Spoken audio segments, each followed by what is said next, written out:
Kavitha Kusma from record millet. ఈ రోజు పిల్లలకి చాలా ఇష్టమైన చాక్లెట్స్ బయట తింటారు కదా, అలా కాకుండా మనం ఇంట్లోనే ఒక 4 పదార్థాలతో తయారు చేసుకోవచ్చు.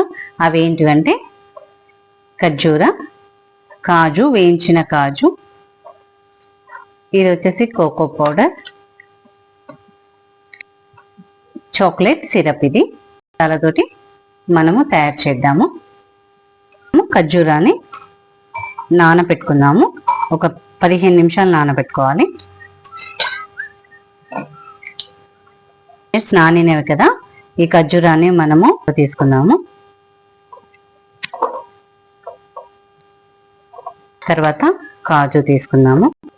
2 స్పూన్స్ కోకో పౌడర్ వేసేసుకొని మనం మిక్సీ చేసుకుందాము. మిక్సీ పట్టాం కదా, ఈ మిక్సర్ని మనం ఇది ఒకటి బౌల్లోకి తీసుకుందాము. దీని మీద మనం సిరప్, చాక్లెట్ సిరప్ వేసి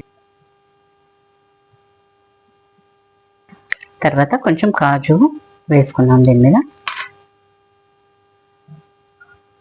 ఒక 5 మినిట్స్ ఫ్రిడ్జ్లో పెట్టేసుకొని మనం తినేస్తే అయిపోతుంది. ఫ్రిడ్జ్లో పెట్టేసి మనం తీసాము, ఇలా వస్తుంది చూడండి చాక్లెట్. పిల్లలు స్కూల్ నుండి రాగానే స్నాక్ ఐటమ్గా ఇచ్చారనుకోండి, చాలా బాగుంటుంది. ఒకసారి టేస్ట్ చూద్దాము. ఇలా వస్తుంది చూడండి.